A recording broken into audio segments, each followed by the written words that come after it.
Saludos a todos, muchas bendiciones. Hacemos este video para el curso de Moral Especial de la Universidad Cervantes San Agustín. Entonces vamos a hablar un poquito en este video sobre particularmente la visión que tiene la doctrina social de la Iglesia acerca de la pobreza, del tema del trabajo, del tema de la sociedad, de la justicia social, también haciendo énfasis en las diferencias radicales que la postura de la Iglesia tiene con posturas políticas y económicas derivadas de las ideas marxistas, ¿no? Del comunismo, el socialismo marxista en cualquiera de sus variantes. Se hace necesario abordar este tema, puesto que desde hace muchos años se ha empezado a ligar, ¿no?, la postura de la Iglesia, la posición de la Iglesia acerca de la opción preferencial por los pobres, acerca de la justicia social, de la generosidad, del reparto también pues de bienes que se ve de hecho en el Evangelio, se ha empezado a ligar con esta postura, con esta ideología que por lo demás es desde su concepción atea. Explicaremos entonces un poco estas posturas,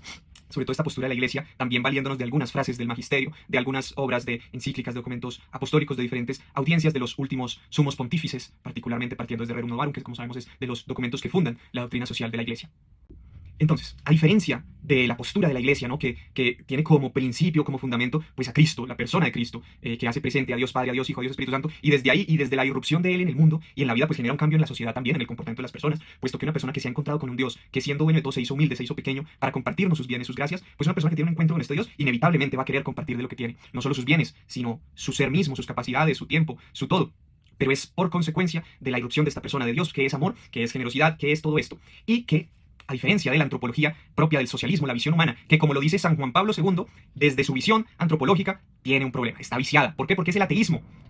el primer error del socialismo. Entonces dice Juan Pablo II en centésimo año,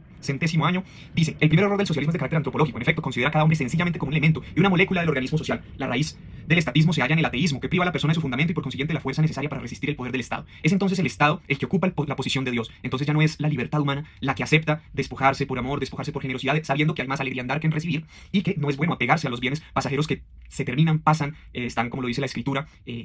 pueden ser devorados por la polilla, pueden ser robados por el ladrón, y el cristiano debe saber eso. Por lo tanto, el que tiene debe vivir como si no tuviera, como dice San Pablo. Es decir, estar desapegado de lo que tiene. ¿Y cuántas personas vemos que teniendo abundancia de bienes son desapegados y comparten generosamente y dan trabajo y procuran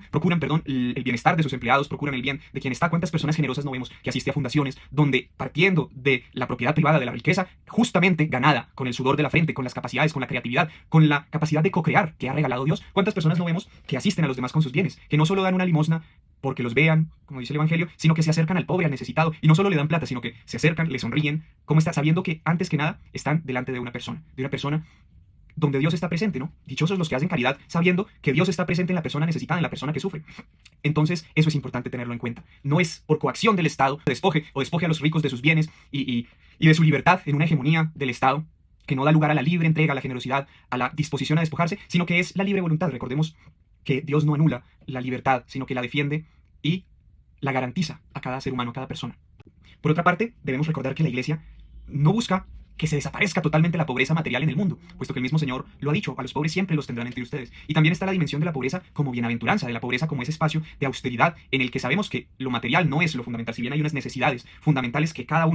persona en la sociedad debemos procurar que tenga cumplidas sus necesidades, sus necesidades básicas. Sabemos que Dios es lo fundamental, es la principal riqueza, y la pobreza mayor, como también lo dice el magisterio de la Iglesia, es no conocer a Dios. Esa es la peor de las pobrezas que realmente la Iglesia ha de encargarse de desaparecer y debe anunciar el Evangelio y la presencia de Dios, y un Dios que se ha hecho pobre, y un Dios que ha mostrado que no es necesario tener abundancia y sobreabundancia de bienes materiales, de placeres, de poder, ni nada de eso, sino que nos recuerda que el progreso del ser humano y la verdadera llamada del ser humano no es al desarrollo material, como lo sostienen las corrientes marxistas, que ven al hombre como simplemente como la suma de un progreso material histórico, como unas piezas de engranaje en una lucha de clases permanente, donde lo máximo a lo que se puede aspirar es a tener las posesiones materiales, ¿no?, y a repartir a todos por igual, cuando sabemos que cada quien es diferente de acuerdo a sus capacidades, su lugar de origen, y que de eso también se trata la diversidad de lugares, de recursos, de que enriquece tanto las culturas y a los hombres en vez de una homogeneidad que lo ponga todo gris, como esos países que conocemos que han sido moldeados por una ideología represora y autoritaria, como lo terminan siendo todos los gobiernos de origen marxista. Entonces nos dice también Benedicto XVI, Caritas in Veritate del 2009, la pobreza material, cuando es fruto de la injusticia y del egoísmo, es un mal que hay que combatir, pero existe también una pobreza evangélica elegida libremente, que nos une a Cristo y nos abre a los demás. El desarrollo debe abarcar no solo el progreso material, sino también lo espiritual. Entonces se convierte también en la pobreza como una alternativa deseable que hay que mostrar incluso a los que tienen, incluso a los que abundan en riquezas materiales. Hay que decirles que eso no es el sentido de la vida y que eso que tierras más dinero, y en ello hay que mostrarles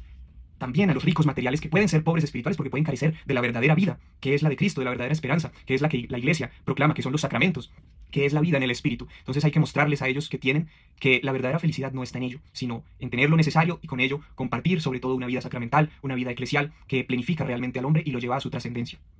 Eso nos lleva a considerar que también hay diferentes tipos de pobreza, como nos lo dice también el mismo Papa Francisco en su mensaje de Cuaresma hablando de la miseria moral. Dice, consiste en convertirse en esclavos del vicio y del pecado. ¿Cuántas familias viven en la angustia porque algunos de sus miembros, a menudo joven, tienen dependencia del alcohol, de las drogas, del juego, de la pornografía? ¿Cuántas personas han perdido el sentido de la vida? Están privadas de perspectivas para el futuro y han perdido la esperanza. Nos lleva entonces el Papa Francisco a considerar que aquella tal alienación o esclavitud que el marxismo atribuye a las clases capitalistas, está realmente esa esclavitud en el individuo, en la persona. Recordemos que la iglesia no es una iglesia de colectividades, de comunitarismos, de colectivismos que anulen el verdadero significado o la verdadera célula primordial de la iglesia, que es la persona, es el individuo, y con ello pues la familia. Pero entonces, partiendo de la persona, no es algo exterior, no es una estructura, no es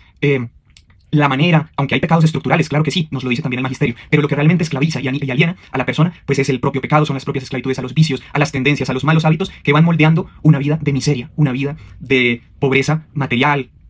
y negativa, ¿no? ¿Cuántas personas vemos que de pronto llevan una vida de austeridad pero de orden? Entonces tienen una casa quizás sin lujos, pero una casa ordenada, una casa limpia, una casa donde se vive en familia y se vive feliz. Entonces, ¿cuánta gente no es seducida por ideas que los llevan a querer buscar algo más material y despojar a los que sí tienen, empujados muchas veces por la envidia, muchas veces por la frustración, por la pereza, por los vicios o por diferentes cuestiones, cuando muchas veces la respuesta está más cerca y está en el cambio individual, ¿no? Muchas personas viven plenas, felices, porque trabajan honradamente, porque con el sudor de su frente se ganan el pan material y lo comparten con sus familias sin vicios, sin alcohol. Nada empobrece más que los vicios. ¿Cuánta gente no hay que se gasta la plata bebiendo la plata que debería ser para sus hijos, para su casa, para su mujer? Entonces la iglesia siempre debe proclamar esto, que más allá de las estructuras, de las injusticias colectivas de un gobierno, de un Estado, el cambio personal, el cambio individual es fundamental y es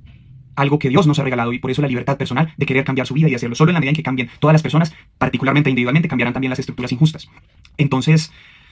recordemos que Cristo caminó el camino de la pobreza, de la obediencia, del servicio y de la inmolación de sí mismo. Todos los fieles cristianos están invitados y están obligados a atender a la santidad y a la perfección en su propio estado. Entonces el campesino debe ser un buen campesino, el empresario un buen empresario, siendo justo, tratando justamente a sus trabajadores. El trabajador también debe hacerlo, mostrando la excelencia y la gratitud, ¿no?, de los dones que Dios reparte a cada quien según su necesidad, a cada quien según sus capacidades y su estado de vida. Por supuesto que hay leyes que deben proteger a los trabajadores, sobre todo en cuanto a permitirles que tengan tiempo. Cuánta explotación laboral no se ve lastimosamente. Mucha de personas que llegan a su casa que tienen que trasladarse por horas y horas a sus lugares de trabajo y entonces llegan tarde en la noche y no pueden casi compartir con sus familias, llegan demasiado cansados, pero eso son realidades que deben irse trabajando y en los que la iglesia también debe aportar y hacer conscientes a los encargados, a los políticos, a los empresarios, a todos los encargados, de que deben procurar una vida digna también para las personas, procurando que las personas, si bien pueden no tener lujos, pueden no tener cosas que son innecesarias y que el mercado a veces nos lleva a pensar que son necesarias, pero no lo son, entonces llevarlos también a la posibilidad de tener un progreso no solo económico y material, sino humano, en cuanto a tener tiempo de calidad con sus familias, tiempo de poder ir a la iglesia, de poder dedicarse no solo al progreso material, sino al progreso humano y espiritual.